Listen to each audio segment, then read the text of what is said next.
Hi friends. आप लोग कैसे हैं? उम्मीद करते हैं आप लोग स्वस्थ होंगे, मस्त होंगे। आज आप सभी के बीच में हम जो लेके आए हैं बच्चों के बारे में। आपके बच्चों का सबसे बड़ा दुनिया में दुश्मन कौन है? आपके बच्चों का सबसे बड़ा दुश्मन कौन है? सबसे बड़ा दुश्मन आपके बच्चों का जो है वो आप खुद हैं। कौन है? आप खुद हैं। अब आप क्यों बोले खुद हैं? एक अभिभावक ही खुद बच्चों का दुश्मन रहते हैं, एक माँ बच्चों का दुश्मन रहते हैं, एक पिताजी बच्चों का दुश्मन रहते हैं।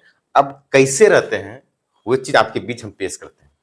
जब बच्चे छोटे रहते हैं तो घर के मेंबर के साथ बच्चों रहते हैं। तो उसमें क्या होता है कि बच्चों के साथ सही भी सिखाते हैं, बच्चों के साथ गलत भी सिखाते हैं। अब बच्चे छोटे छोटे बच्चों में खेलते हैं, बच्चों के साथ आप कैसे गलत कर रहे हैं, आप लोग गलत कर रहे हैं आपको पता नहीं चलता, लेकिन वही चीज हम आपके बीच में दिखाने जा रहे हैं। आप कैसे गलत करते हैं। सबसे पहला जो गलती है अभिभावक का, वो गलती है बच्चों के साथ जब छोटे रहते हैं उसी समय उसको गलती करने का आदत डाल देते हैं। जैसे बच्चों को मोबाइल दे देना, पहला गलती ये हो। बच्चों को हाथ में स्टिक थमा देना, डंडा थमा देना। कोई बड़े लोग हैं, दादा है, दादी है, छोटे भाई बहन है, चलो उसको पीटो, तो उनको आदत लगे, इससे पीटने से लोग डरते हैं। लेकिन जब बच्चे पीटते हैं तो हम लोग क्या करते हैं, छुपते हैं, तो बच्चा मजा आता है उसमें। तो वही मजा बाद में बच्चों को क्या हो जाता है, सजा हो जाता है। जब बच्चे विद्यालय पढ़ने के लिए जाते हैं तो पेरेंट्स उनको खुशी खुशी पहुंचाते हैं, बच्चे भी जाते हैं, लेकिन बच्चे खुशी खुशी पढ़ने नहीं जाते हैं। अब क्यों नहीं जाते हैं? नहीं जाने का पहला मकसद जो आते हैं, बच्चों के साथ आपने पढ़ाई का माहौल कभी नहीं दिया।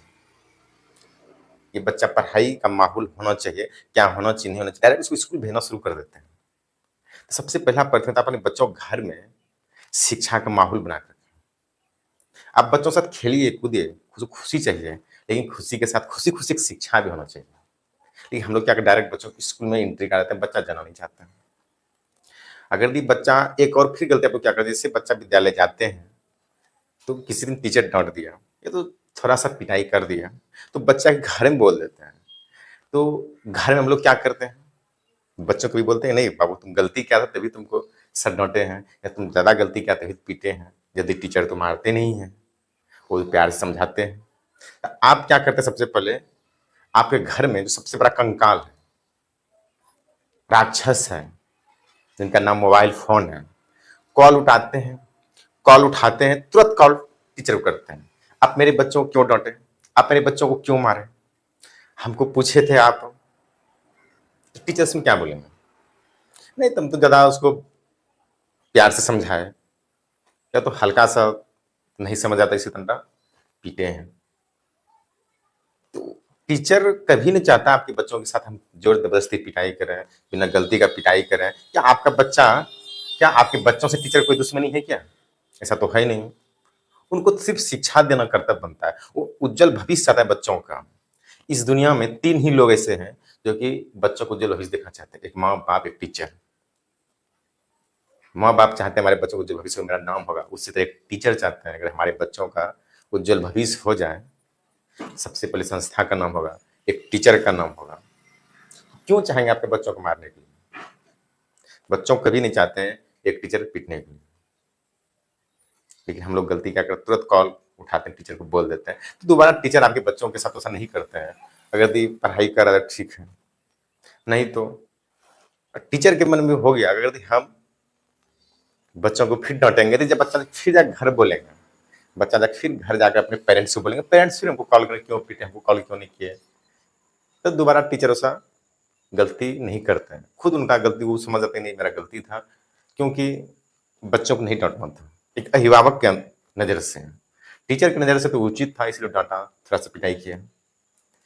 तो आपको क्या करना था इसी जगह बच्चों के साथ, ठीक है तुमको क्यों सर पीटे, आपको सर क्यों डांटे, आप गलती कुछ किए होंगे। बच्चे बोले हाँ मम्मी थोड़ा सा गलती हुई इसलिए डांट दिया। चलो कोई दिक्कत नहीं, टीचर अच्छे होते हैं, टीचर आपको टीचर आपको टीचर आपके शिक्षा देने का काम करते हैं, उनको बुरा लगा होगा तभी तो आपको डांटे। तो बच्चा खुशी खुशी ने हाँ मम्मी तो बात सही बोले, लेकिन उसी समय दो फोन तुरंत कॉल करते हैं टीचर को, दोबारा तुम्हारे साथ ऐसा व्यवहार नहीं करेंगे। तो आपका दुश्मन, आपके बच्चों का दुश्मन अब बताइए कौन है? एक अभिभावक ही होता है। जो बच्चों का दुश्मन नहीं बनना चाहते हैं, सबसे पहले बच्चों के साथ घुल मिल के रहिए। अगर इस शिक्षक को आपको कंप्लेंट डालना है, ये नहीं बोला कि नहीं डालना, तो बच्चों को अपसेंट में डालिए। जब बच्चा आपके पास नहीं रहे कि सर हमारे बच्चे ये बोल रहे थे, तो क्या ज्यादा गलती कर देता है क्या? अच्छा बताइए, टीचर भी नाराज होंगे? कभी टीचर नाराज नहीं। नहीं जरा सा गलती क्या था मैम, हम जरा सा डांटे थे। नहीं सर ठीक किए, डांटे थे वो बढ़िया बात है, वही हम जानना चाहते थे कहीं मेरा बच्चा ज्यादा गलती तो नहीं करे, दोबारा हम बच्चों को सुधारने का प्रयास करेंगे सर। तो ये एक अच्छी माहौल बनता है वहां पे। एक टीचर का वार्तालाप और अभिभावक का वार्तालाप ये होता है। और दूसरा गलती पेरेंट्स क्या करते हैं, अभिभावक बच्चों के कैसे दुश्मन है। जब किसी विद्यालय में जब बच्चों का पेरेंट्स मीटिंग होता है, पीटीएम, टीचर और अभिभावक का जो बीच वार्तालाप होता है, उसमें पेरेंट्स जाते ही नहीं है। तो क्या जाएंगे, नहीं जाते। तो सबसे बड़ा दुश्मन यहाँ पे आप हैं, तभी बोले बच्चों के दुश्मन आप हैं। आपको जाना चाहिए, बच्चों के बारे में बताना चाहिए, हमारे बच्चों में सर सर ये सुधार हुआ है, ये सर और सुधार होना चाहिए। हमारे बच्चे सही टाइम पे सर विद्यालय आने के लिए रेडी हो जाते हैं। हमारे बच्चे अपने मन से सर ब्रश करना शुरू कर देते हैं। हमारे बच्चे 5:30 बजे 5 जग जाते हैं। तो बच्चे आपके पास रहेंगे तो कितना अच्छा लगेगा। बच्चा नहीं, हमारी मम्मी हम जो करते हैं वो सही मम्मी जाके बोलती हैं।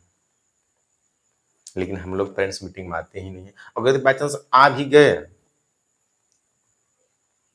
तो सिर्फ नेगेटिव लेकर आते मेरे से, पॉजिटिव कुछ नहीं। आप चाहते नहीं बच्चा सिर्फ पढ़े ही पढ़े ही पढ़े ही पढ़े। पेरेंट्स चाहते हैं बच्चों का वर्क ज्यादा मिले, बच्चा खेले कम। और बच्चा का मन में ये रहता है मुझे वर्क कम मिले, खेले ज्यादा। लेकिन उसी बीच में टीचर चाहता है बच्चा वर्क भी कर ले, बच्चा खेल भी ले, बच्चा खुश रहे। कम वर्क मिले, लेकिन कम वर्क मिला है जरूर, लेकिन बच्चा के लिए संतुष्ट होना चाहिए। बच्चा क्वालिटी एजुकेशन मिलना चाहिए जो बच्चा याद करके आए। ऐसा नहीं कि जितना वर्क बच्चा कैपेसिटी नहीं है उससे ज्यादा दे दिए, बच्चा याद नहीं किया, बच्चा स्कूल आने के लिए नहीं चाह रहे हैं, बाद में पेरेंट्स कंप्लेन करें बच्चा स्कूल जाने के लिए नहीं चाह रहे हैं। तो कम गलती तो आपने की, पेरेंट्स ने इसको और ज्यादा वर्क दीजिए, तभी तो टीचर ज्यादा वर्क दे दिए। गलती तो आप कर रहे हैं। एक टीचर को पता है छोटे बच्चों में ब्रांड के हिसाब से उसने वर्क देते हैं। एक टीचर को पता है उनका छोटा बच्चा तो कितना उसको लोड लेना चाहिए, 100 ग्राम 200 ग्राम 300 ग्राम, उस हिसाब से उसने बच्चों के साथ वर्क देते हैं कि हमारे बच्चे याद करके आएंगे। लेकिन आप लोग दिमाग लगाना शुरू कर देते हैं। लेकिन आप लोग दिमाग लगा ही रहे हैं तो खुद बच्चों को पढ़ाइए घर में। आपका बेहतर दिमाग है तो बच्चा आपका बेहतर निकलेंगे, आगे चल के उज्जवल भविष्य हम लोग भी कम करते हैं। अगर ये गलती आप लोग कर रहे हैं तो मेरा रिक्वेस्ट है आप लोग सुधार करें। आपका उज्जवल भविष्य आपका बच्चा तभी होगा। कोई बात कोई ये नहीं होना नहीं चाहिए कि हरदम बच्चा पढ़ना ही चाहिए। बच्चा खेल खेले में पढ़ लेते काफी है, छोटा बच्चा भी है। शिक्षा ही बच्चों को आगे ले जाने का पहला सीढ़ी है, और दूसरा सीढ़ी बच्चों को खेल ही सक्सेस की ओर ले जाते हैं। जब तक बच्चा का मन न खुश होगा तब तक तन खुश नहीं होगा। मन खुश जब रहता है तो बच्चा पढ़ता भी है। ज्यादा उसको बटन दे दीजिए बच्चा पढ़ता नहीं है, उनके लिए टास्क हो जाते हैं, मुझे तो ये करना है, इतना चीज बाकी है, अरे मम्मी हम मुझे खाना नहीं पढ़ना, इतना चीज बाकी है। लोग पता है अभी 4 चैप्टर बनाने के लिए बाकी है, तो बच्चा वही सोच रहा है। अब सोचते सोचते पता चला 2 चैप्टर बना दिया। अब बच्चा जब 2 चैप्टर बनाए सोच सोच करके तो उसको याद कहाँ से रहेगा, सोच रहा है जल्दी 4 खत्म हो। आज पेरेंटिंग का वीडियो बनाया आप लोग को, जो अच्छा इसमें लगे वो आप लोग अंदर जरूर रखिएगा, और जो चीज़ गलत लगे वो बाहर कर दीजिएगा, और अपना बच्चे का उज्जवल भविष्य के लिए कुछ जरूर सोचिएगा। Thank you. जय हिंद, जय भारत।